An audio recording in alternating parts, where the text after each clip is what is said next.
नमस्कार, लोकसभा टीवी में आपका स्वागत है। मैं हूं प्रियंका। खबरों में आगे बढ़ेंगे, मगर उससे पहले सुर्खियों पर एक नजर।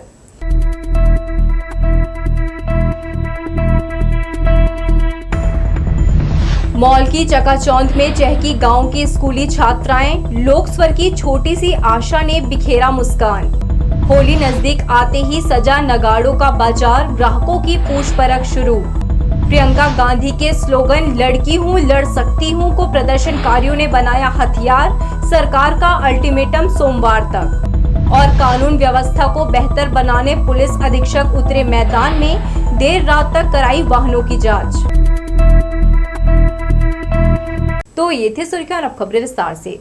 लोकसर मीडिया ग्रुप के आयोजन छोटी सी आशा में सेमरताल प्राथमिक शासकीय स्कूल की छात्राओं को कानन पेंडारी और रामा मैग्नेटो मॉल की सैर कराई गई। कार्यक्रम में समाज सेवी और मीडिया ग्रुप के लोगों ने हिस्सा लिया। छोटी सी आशा, ये आशा उस मुस्कान की है जो इन बच्चों के चेहरे में दिख रही है।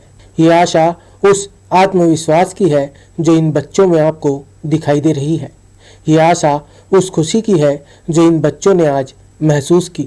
लोकस्वर मीडिया ग्रुप के खास कार्यक्रम के तहत रविवार को सेमरताल प्राथमिक शासकीय स्कूल के बच्चों को कानन पेंडारी की सैर कराई गई।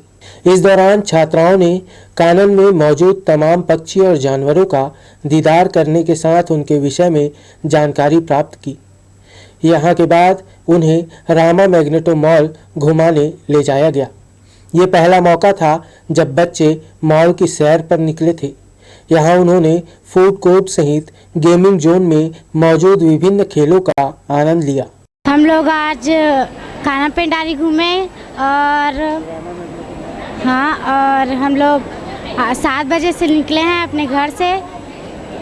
क्या क्या देखी कानन पेंडारी? हम लोग शेर, भालू और बंदर और देखे हैं। मजा आया? हाँ।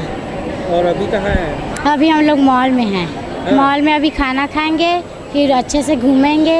हाँ। फिर घर जाएंगे। हाँ। इससे पहले आई थी मॉल? नहीं आई थी मैं। हम लोग सुबह 7 बजे निकले, उसके बाद कानन पेंडारी गए, वहाँ घूमे और अभी मॉल में आए हैं। उसके बाद खाना खाएंगे, उसके बाद घूमेंगे और घर जाएंगे। मज़ा आ रहा है? हाँ, बहुत मज़ा आया। इससे पहले मॉल आई थी? नहीं आई थी। अभी पहली बार आई है? हाँ। मैं कानन पेंडारी गई, उसके बाद हम लोग वहाँ शेर, चीता, सांप, बिल और बहुत सारी जानवरों को देखे। अब हम लोग मॉल आए हैं। मॉल में क्या क्या घूम रहे थे? मॉल में हम लोग पूरा सभी चीज़ को देखे। हम लोग बस में आए हैं 7:30 बजे और कानन पेंडारी गए थे। वहाँ चीता, शेर, भालू सब देखे, वहाँ फुल एंजॉय किए और बहुत अच्छा लगा। अभी मॉल आए हैं, मॉल में भी घूम रहे हैं, अच्छा लग रहा है यहाँ भी। और मैम गेम खेली, वो भी अच्छा लगा है। कार्यक्रम के दौरान ही शिशु रोग विशेषज्ञ डॉक्टर मनोज चंद्राकर ने फ्री हेल्थ चेकअप कैंप लगाकर बच्चों का स्वास्थ्य परीक्षण कर उचित सलाह और दवाओं का वितरण किया। छोटी सी आशा रंगारंग कार्यक्रम के समापन की ओर बढ़ा। यहाँ आयोजित कार्यक्रम में बच्चों ने फिल्मी गानों की धुन पर अपनी मनमोहक प्रस्तुति दी।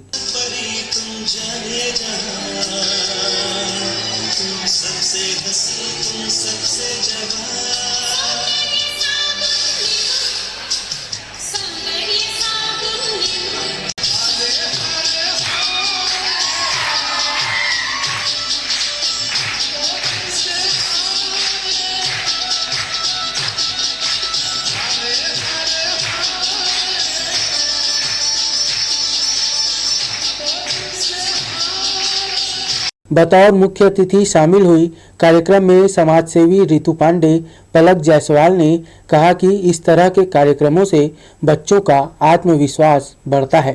लोकस्वर ने बहुत ही अच्छा यह कार्य किया है। सामाजिक सरोकार से जोड़ रहे हैं जो, और ख़ासतौर से बच्चों के लिए कार्य किया। हमारे छोटी छोटी बालिकाएं हैं, वैसे भी हमारे यहाँ हमारे देश में जो लड़कियां हैं उनकी स्थिति थोड़ा वो नीचे ही रहती हैं, तो उनके लिए कार्य किया। उनको अपने छोटे से जगह से बाहर बड़े शहर में लाए, मॉल दिखाया, बच्चों को खुशियाँ दी। आज मैंने यहाँ पे देखा सब बच्चियाँ बहुत खुश हैं और इससे उनका आत्मविश्वास भी बढ़ता है। तो ये बच्चियों के लिए किया गया कार्य है और इसके लिए मैं बहुत आभारी हूँ लोक स्वर की और बहुत उनको बधाइयाँ देती हूँ और मेरी शुभकामनाएं हैं लोक स्वर के साथ कि हमेशा ऐसे ही वो आगे बढ़ते रहें और समाज के लिए कार्य करते हैं। छोटी सी आशा, जैसे मैंने आपसे पहले इस शुरुआत में कहा था कि नाम है छोटी सी आशा, लेकिन ये नाम जो है बहुत बड़ी बड़ी उड़ानों का मौका देगी इन बच्चों को। और बहुत अच्छा कार्यक्रम हुआ है और मतलब लोक स्वर की पूरी टीम को मैं बहुत बहुत बधाई देती हूँ, तोशी मैडम को, संस्थापक सर को, कि उन्होंने इतनी अच्छी सोच के साथ इतना अच्छा कार्यक्रम किया। और मतलब जिस क्षेत्र से बच्चे आए हुए हैं उन्हें मॉल में, मतलब वो कह रहे हैं कि पहली बार हमने मॉल देखा है, हमें पहली बार इस तरह से गेम जोन देखने को मिल रहा है। तो जिस तरह से उन्होंने एंजॉय किया है, ये सच में बहुत काबिले तारीफ की बात है कि हमने उन्हें इतना अच्छा एक्सपोजर दिया है। दिन भर की विभिन्न गतिविधियों के बाद अंत में अतिथियों ने नन्हे स्कूली बच्चों को उपहार दिया और पूरी सावधानी के साथ हंसते मुस्कुराते बच्चों को वापस उनके घरों तक पहुंचाया। खुशी से झूमते सभी बच्चों ने इस अवसर के लिए लोक स्वर परिवार को धन्यवाद दिया। लोक स्वर टीवी के लिए कैमरामैन सुशांत सिंह के साथ नीरज शर्मा, बिलासपुर। शहर की छिपी हुई प्रतिभा को सामने लाने मैग्नेटो मॉल बिलासपुर में वॉइस ऑफ मैग्नेटो का आयोजन किया गया। सामाजिक दायित्वों के तहत मॉल के संचालक के निर्देश पर जीएम ने शहर भर के 50 से अधिक उभरते हुए कलाकारों को मैग्नेटो मॉल में मंच प्रदान किया। उनकी प्रतिभा को परखने के लिए यहां जज उपलब्ध कराए गए। प्रतिभागियों ने अपनी कला से लोगों को प्रभावित करने का प्रयास किया। युवाओं में छिपी प्रतिभा को सामने लाने इस तरह के आयोजन मैग्नेटो मॉल के द्वारा लगातार किए जाते हैं।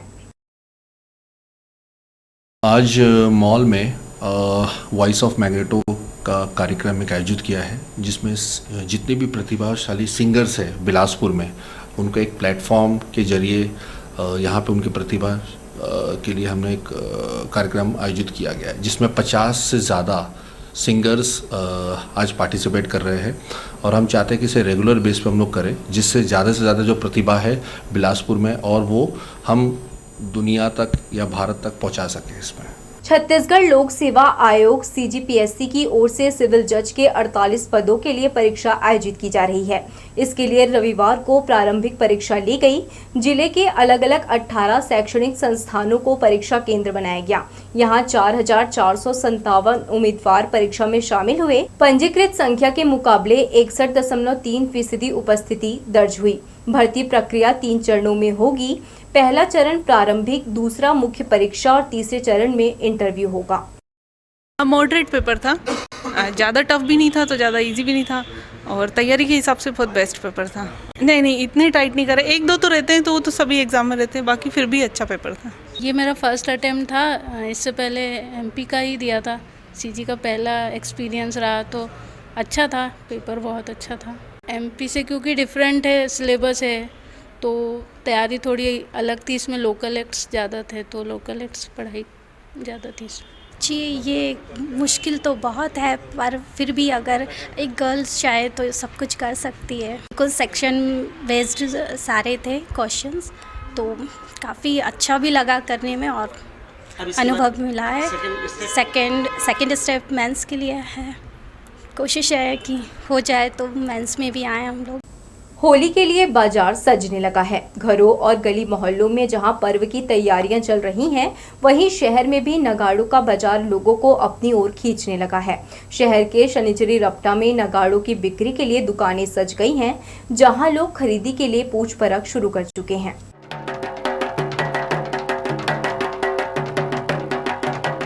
नगाड़ों का बाजार पहले की अपेक्षा अब सीमित हो गया है। पहले नगाड़ा टिमकी सस्ते हुआ करते थे, बाजार में जगह जगह उपलब्ध होते थे, लेकिन अब महंगाई के चलते स्थानीय स्तर पर तो नगाड़ा बनना ही बंद हो चुका है। नगाड़ा अब बाहर से बिकने के लिए यहाँ आता है, जिसके कारण इसकी कीमतों में बढ़ोतरी हो गई है। मांग की कमी को देखते हुए इस वर्ष कम मात्रा में ही नगाड़े बिकने के लिए पहुँचे हैं। पिछले 2 साल से कोरोना के खतरों के बीच नगाड़ों की बिक्री नहीं हो पाई थी। इसके चलते कारीगरों को आर्थिक संकट का सामना करना पड़ा था।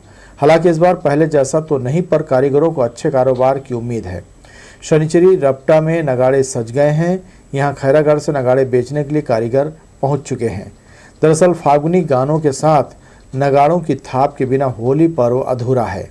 यहाँ लगी दुकानों में नगाड़ों की कीमत 50 रुपये से लेकर 3000 रुपये तक है। कारीगरों ने बताया कि नगाड़ों की साइज के हिसाब से ही कीमतें तय हैं। 20 साल से आ रहा हूँ मैं खड़ागढ़ से नगाड़ा बिलासपुर बेचने के लिए। इस साल रेट डबल है। पहले ज़्यादा माल आते थे, रेट कम होता था, ऐसा माल नहीं मिल रहा है। बनाने वाले सब बहुत कम हो गए हैं, तो बहुत कम रेट में कम लेके आए हैं। 2 से 3 हज़ार रुपये रेट है। छोटा वाला 100 रुपया, उससे बड़ा वाला 200 रुपया, उससे बड़ा वाला 500 रुपया, उससे बड़ा वाला 1000 और उससे बड़ा वाला 1500, 2000, 3000 तक का रेट है। बिक्री अभी उठा नहीं है, चल रहा है थोड़ा थोड़ा, 10-5 जोड़ी डेली चल रही है अभी। गांव से लेकर शहर में होली के लिए जोर शोर से तैयारियां चल रही हैं। पर्व को लेकर लगभग हर वर्ग में उत्साह नजर आ रहा है। इधर शहर में भी अभी से होलियाना माहौल बनने लगा है। कुछ स्थानों पर नगाड़ा के लिए मंडलियां बैठने लगी हैं, जिसके चलते रात में नगाड़ों की धुन सुनाई देने लगी है। लोकसभा टीवी के लिए कैमरामैन राजा खान के साथ भूपेंद्र सिंह राठौर की रिपोर्ट।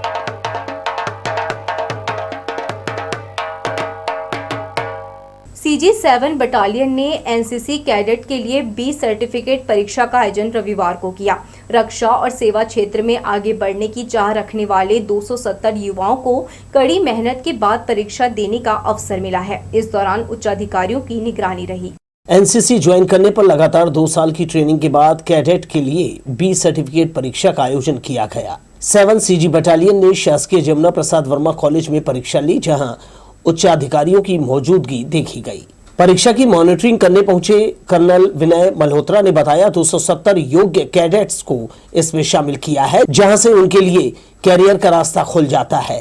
एनसीसी बी सर्टिफिकेट का परीक्षा संचालन की जा रही है, जिसमें 7 CG बटालियन बिलासपुर के कैडेट्स जो कि विभिन्न जगहों से आए हैं, जैसे कि बिलासपुर, कोरबा और तख्तपुर, यहाँ से 270 कैडेट ये बी परीक्षा में हिस्सा ले रहे हैं। ये सभी कैडेट्स ने 2 साल का एनसीसी का ट्रेनिंग पाया है और उसके बाद 2 साल की ट्रेनिंग करने के बाद इनका जो है आज बी सर्टिफिकेट एग्ज़ाम होगा, जो कि काफ़ी अहमियत रखता है इनको, और विभिन्न कॉम्पिटिशन्स में, कई एडमिशन्स में और नौकरी में इनको जो है बोनस मार्क्स इससे मिलते हैं। सफल एनसीसी उम्मीदवारों को अगले साल सी सर्टिफिकेट पाने का अवसर परीक्षा के जरिए दिया जाएगा। ये उनके आर्मी में प्रवेश के लिए महत्वपूर्ण होता है। लास्ट वीक हमारा सी सर्टिफिकेट का एग्ज़ाम हुआ था, उसी क्रम में बी सर्टिफिकेट का इस हफ्ते एग्ज़ाम हो रहा है, आज 26 तारीख को। और ये बी सर्टिफिकेट का एग्ज़ाम देने के बाद में ये जो बच्चे हैं अगर इसे क्लियर कर लेते हैं तो ये सी सर्टिफिकेट के लिए आगे जाते हैं। मोस्ट इम्पॉर्टेंट होता है सी सर्टिफिकेट का एग्ज़ाम, जिसके बाद बच्चे को आर्मी में ज्वाइन करता है तो उसे रिटर्न में छूट मिलती है, डायरेक्ट एसएसबी में जा सकता है इसके थ्रू। तो ये जो बी और सी सर्टिफिकेट का एग्ज़ाम है बहुत ही इंपॉर्टेंट एग्ज़ाम है। लिखित परीक्षा के बाद प्रैक्टिकल में drill, weapon training, field craft, army communication परखा गया। रविवार को हुए एनसीसी बी सर्टिफिकेट परीक्षा में बिलासपुर के अलावा कोरबा, जांजगीर और तखतपुर से आए कैडेट शामिल हुए। कैमरामैन सतीश साहू के साथ दिलीप जगवानी, लोकसभा टीवी, बिलासपुर।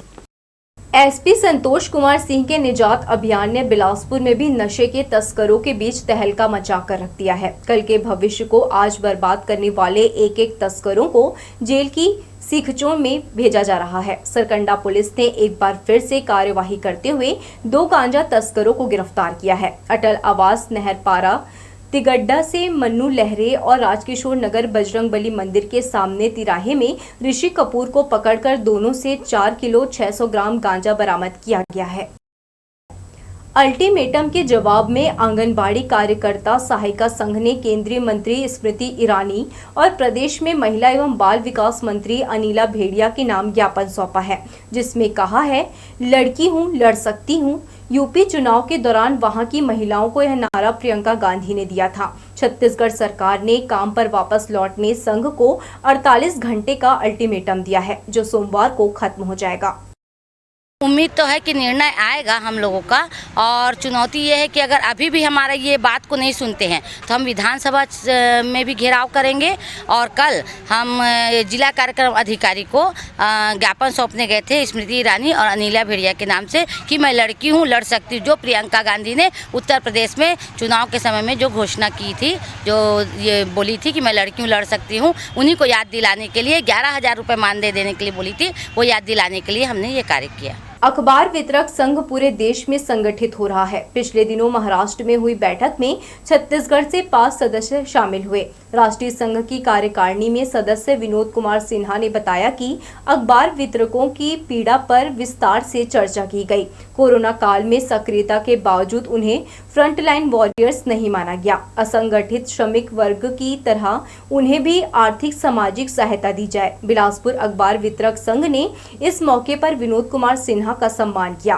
साथ ही मांग की गई पूर्व राष्ट्रपति एपीजे अब्दुल कलाम आजाद के जन्म पर अखबार वितरक संघ दिवस मनाया जाए। इसके लिए राष्ट्रीय स्तर पर ज्ञापन सौंपा गया है। निर्णय लिया है कि संघ को आगे बढ़ाकर मजबूती प्रदान करने सभी अखबार वितरक कर्मयोगी एकजुट होंगे। हम अपने संघ को आगे कैसे बनाएं, मजबूत कैसे बनाएं और पूरे भारत देश को एक जो अभी जोड़े हुए हैं उसको फिर से और अच्छे से मजबूत कैसे बनाएं, जो छूट गए हैं उनको जोड़ने के बारे में बात हुई है। और हमारे अखबार वितरक से जो कर्मयोगी हैं, जो पूरे अखबार बांटने में चाहे 8 काल 12 महीना पेपर बांटते हैं, न्यूज़ अखबार बांटते हैं घरों घर जाके, वो उनको सम्मान मिल रहा है, उसके बारे में चर्चा हुई है। चर्चा के साथ हमारे कमाई में सोर्स बढ़ाई हुई है, बढ़ाई के लिए राष्ट्रीय अखबार वितरक संघ का गठन जो हुआ है वो पूरे देश में हर प्रदेश में इसका जो है सो विस्तार किया जा रहा है। इस पर वहाँ बृहद चर्चा हुई और आने वाले समय में समाचार पत्र विक्रेता संघ के जितने भी सदस्य हैं वो भारत के एक ऐसे नागरिक हैं जो हर इमरजेंसी में काम आते हैं। जैसे आपका कोरोना काल में घर घर जाकर हम लोगों ने पेपर वितरण किया अपनी जान जोखिम में डालकर, लेकिन सरकार ने आज तक हमें इमरजेंसी कार्यकर्ता घोषित नहीं किया है। इन सब मांगों के लिए हम लोग पूरे देश स्तर पर लड़ाई लड़ रहे हैं। बिलासपुर परिवहन विभाग को राज्य शासन से 2022-23 के लिए 142 करोड़ रुपए राजस्व इकट्ठा करने का लक्ष्य दिया था। इसके एवज में विभाग ने 87% टारगेट पूरा कर लिया है। जल्द ही बचे हुए राजस्व को पूरा कर लेने का अधिकारी ने दावा किया है। मार्च क्लोजिंग को लेकर हर तरफ मारामारी मची हुई है। अलग अलग विभागों को मिले राजस्व के लक्ष्य को सभी तरफ पूरा करने की जद्दोजहद जारी है।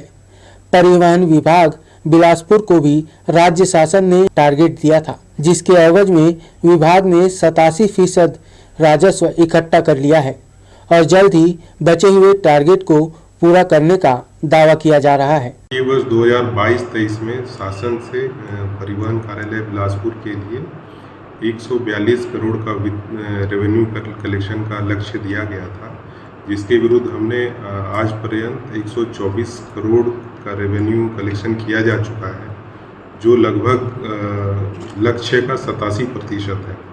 तो हमें उम्मीद है कि आने वाले जो माह में हम इसे पूरा कर लेंगे और शासन का जो लक्ष्य है उससे 100% उसके करीब होंगे, उसकी पूर्ति कर लेंगे। परिवहन विभाग के प्रमुख अमित बेग ने बताया कि विभिन्न कार्यों से शासन को मिलने वाली राशि लगातार अर्जित की जा रही है, ताकि समय रहते शासन द्वारा दिए गए टारगेट को पूरा किया जा सके।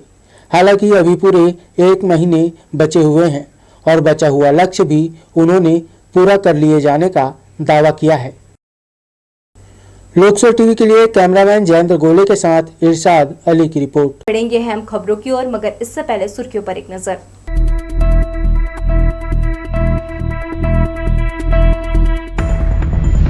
मॉल की चकाचौंध में चहकी गांव की स्कूली छात्राएं, लोक स्वर की छोटी सी आशा ने बिखेरा मुस्कान। होली नजदीक आते ही सजा नगाड़ों का बाजार, ग्राहकों की पूछ परख शुरू।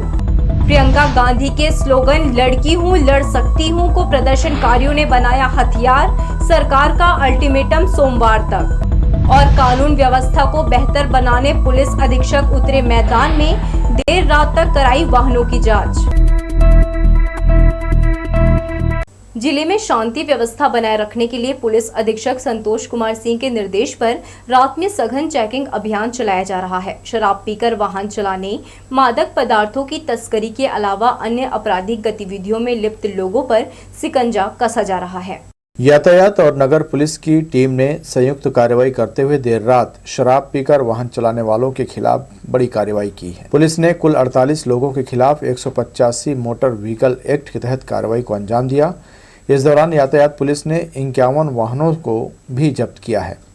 एसपी संतोष सिंह ने बताया कि संयुक्त पुलिस टीम के द्वारा शहर में कुल 15 पॉइंट पर चेकिंग अभियान चलाया गया। रात को हम लोग असामाजिक तत्वों को देखते हुए कि जो घूमते रहते हैं उनको हम लोग समय समय पर गश्त चेकिंग करते रहते हैं। आज रात को भी हम लोग चेकिंग अलग अलग शहर के अलग अलग पॉइंट्स पे हम लोगों ने लगाया हुआ है, जहां ट्रैफिक नियमों के अलावा हम लोग ये देख रहे हैं कि कोई असामाजिक तत्व अगर घूम रहे हैं तो उन पर कार्रवाई कर रहे हैं और कुछ लोग अभी हमें मिले भी हैं जिन पे कार्रवाइयाँ अभी चल रही हैं। नो एंट्री का हम लोग फिर से रिव्यू अभी आने वाले समय में करेंगे और जो भी उचित उसमें कार्रवाई होगी उसको करेंगे। इस दौरान नियमों का उल्लंघन करते पाए जाने वाले वाहन चालकों से लगभग 57,000 रुपये का राजस्व वसूला गया। चेकिंग अभियान में शहर और ग्रामीण थाना क्षेत्र के करीब 200 से अधिक पुलिस कर्मचारी शामिल रहे। इस कार्रवाई में अतिरिक्त पुलिस अधीक्षक शहर राजेंद्र जायसवाल, अतिरिक्त पुलिस अधीक्षक ग्रामीण राहुल देव शर्मा, सीएसपी, डीएसपी सहित सभी थाना प्रभारी स्टाफ नाइट चेकिंग में तैनात रहे। शराब पीकर वाहन चलाने वाले कुल 51 लोगों के खिलाफ 185 मोटर व्हीकल एक्ट की कार्रवाई समेत कुल 133 लोगों पर यातायात नियमों के तहत कार्रवाई की गई। लोकसभा टीवी के लिए कैमरामैन प्रदीप भोई के साथ इरशाद अली, बिलासपुर। बेतरतीब ढंग से मोटरसाइकिल रखने वालों के खिलाफ यातायात पुलिस ने कार्यवाही की। शनिवार की शाम मैग्नेटो मॉल के सामने दर्जनों वाहन नो पार्किंग में खड़ी पाई गई, जो यातायात में बाधा बने हुए थे। यातायात के जवानों ने इन वाहनों को क्रेन के जरिए थाना लाया। यहां चालकों पर चालानी कार्यवाही की गई, जिसके बाद उनके वाहनों को छोड़ा गया। गुलिस्तान मिल्लत कमेटी बिलासपुर के द्वारा हर साल की तरह इस बार भी ख्वाजा गरीब नवाज की शान में शाही लंगर का आयोजन किया गया। इमलीपारा मार्ग में यह आयोजन का 7वां वर्ष है, जिसमें हजारों की तादाद में लोगों ने तबर्रुक हासिल किया। अजमेर शरीफ स्थित हजरत ख्वाजा मोइनुद्दीन हसन चिश्ती के सालाना उर्स के बाद वापस लौटे जायरीन अपने अपने तरीके से ख्वाजा गरीब नवाज की शान में लंगर या फातिहा का आयोजन करते हैं। शहर की सबसे पुरानी गुलिस्तान मिल्लत कमेटी हर साल की तरह इस बार भी इमलीपारा रोड में इस मौके पर शाही लंगर का आयोजन किया।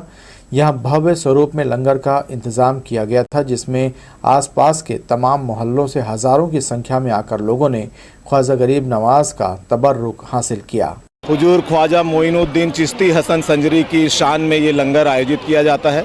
शानदार 7वां वर्ष है। कौमी एकता की मिसाल और हिंदुस्तान में इस्लाम की नींव रखने वाले हमारे सूफ़ी संत ख्वाजा मोइनुद्दीन चिश्ती हर धर्म, हर समुदाय, हर मजहब के मानने वाले गुरु हैं, जिनकी शान में हम लोगों ने ये लंगर आज यहाँ पर रखा हुआ है। ये शाही लंगर विगत 7 वर्षों से लगातार हो रहा है। ये अल्लाह पाक का करम है कि आते हैं लोग और खाना खाते इत्मीनान से जाते हैं। करीब 7-8 हज़ार लोगों के खाने का इंतज़ाम किया गया है और यहाँ पे लोग लेडीज़ और जेंट्स दोनों का बैठ के खाने का इंतज़ाम किया गया। एक खास बात है और सबको इत्मीनान से खाना खा रहे हैं, लंगर चल रहा है। लंगर के दौरान कमेटी के तमाम पदाधिकारियों ने आने वाले तमाम ज़ायरीनों की खुले मन से आवभगत की। सभी को यहां बैठाकर खाना खिलाया गया। इस दौरान कमेटी के तमाम मेंबर लोगों की मदद करते नजर आए। मिल्लत कमेटी बिलासपुर की जानिब से भव्य लंगर का यह 7वां साल है। वैसे इस कमेटी का गठन 1965 में हुआ था। शहर की सबसे पुरानी कमेटी होने की यह पहचान लिए हुए है। इस कमेटी के बैनर तले तमाम सामाजिक और धार्मिक कार्यों को अंजाम दिया जाता है। शहर के विभिन्न मोहल्ले और वार्ड से जुड़े युवाओं की यह कमेटी समय समय पर अनेक कार्यों में बढ़ चढ़कर हिस्सा लेती है। लोकसभा टीवी के लिए कैमरामैन प्रदीप भोई के साथ इरशाद अली, बिलासपुर। ट्रेनों के परिचालन का समय बिगड़ा हुआ है। हद तो ये है कि ट्रेन घंटे की बजाय दूसरे दिन पहुंच रही है। सिकंदराबाद पटना स्पेशल ट्रेन 22 घंटे विलंब से रविवार को पहुंची। यह ट्रेन शनिवार की है। इसी तरह योग नगरी ऋषिकेश से पुरी जाने वाली उत्कल एक्सप्रेस दूसरे दिन बिलासपुर स्टेशन पहुंची। यह ट्रेन 23 घंटे विलंब है। इन दोनों ट्रेन के यात्रियों ने दूसरे दिन यात्रा की। यात्रियों को बेहतर सुविधा देने का दावा करने वाली रेलवे ट्रेनों को समय पर नहीं चला पा रही है। सबसे हैरानी की बात है कि बीते 5 महीने से परिचालन का समय कुछ इसी तरह है। इसके बावजूद रेलवे के जिम्मेदार अधिकारी ध्यान नहीं दे रहे हैं। यही वजह है कि अधिकांश ट्रेनें अपने निर्धारित समय पर नहीं पहुंच रही हैं। इनमें स्पेशल ट्रेनें भी शामिल हैं। सिकंदराबाद से पटना के बीच यात्रियों की सुविधा के लिए रेलवे स्पेशल ट्रेन चला रही है। इसके बिलासपुर पहुंचने का समय दोपहर 2:45 है, लेकिन यह दूसरे दिन दोपहर 12 बजे के बाद पहुंची। जिन यात्रियों को इस ट्रेन में यात्रा करनी थी उन्हें रेलवे स्टेशन में रात गुजारनी पड़ी। हालांकि कुछ लेट लतीफ़ी से परेशान होकर घर लौट गए। वहीं कुछ यात्रियों ने इस ट्रेन का रिजर्वेशन ही रद्द करा लिया। इसकी जगह पर वे दूसरी ट्रेन से सफर कर गंतव्य के लिए रवाना हुए। उत्कल एक्सप्रेस भी बिलासपुर में सुबह 9 बजे पहुंचती है, लेकिन शनिवार को इस समय पर पहुंचने वाली ट्रेन रविवार को पहुंची।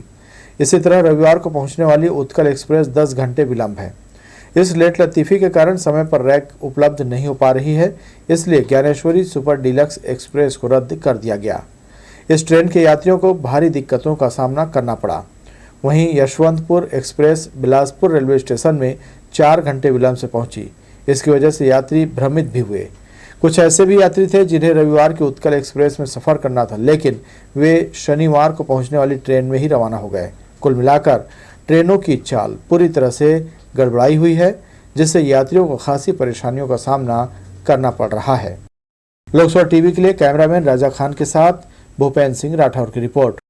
जयराम नगर संपार फाटक में रोजाना जाम की स्थिति निर्मित होती है। यहां घंटों तक संपार फाटक बंद रहता है, जिससे आवागमन में काफी बाधा उत्पन्न होती है। यही वजह है कि यहां ओवरब्रिज का निर्माण कार्य शुरू किया गया था, मगर विगत कुछ वर्षों से यहां ओवरब्रिज का निर्माण कार्य बंद पड़ा हुआ है। आधे से ज्यादा हिस्से का काम पूरा कर लिया गया है, मगर यहां केवल रेलवे फाटक के पास का काम छोड़ दिया गया है, जिसके कारण लोगों को असुविधा का सामना करना पड़ रहा है। गर्मी शुरू होने के बाद भी रेलवे के कई अंडरपास ऐसे हैं जहां अभी भी जल का भराव है, लेकिन रेलवे के अधिकारियों का ध्यान इस ओर नहीं जा रहा है। जोनल मुख्यालय से महज कुछ ही किलोमीटर की दूरी पर उसलापुर रेलवे स्टेशन है।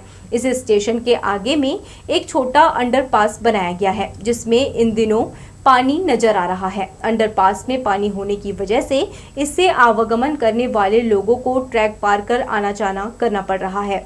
यही नहीं, जल भराव के चलते आसपास कीचड़ जमा हो गया है, जिससे मवेशियों के फंसने का खतरा बना हुआ है। तो ये थी हमारी लोकसभा टीवी की तमाम खबरें। अगले बुलेटिन में आपसे फिर होगी मुलाकात। तब तक के लिए पूरी टीम के साथ प्रियंका को दीजिए इजाजत। नमस्कार।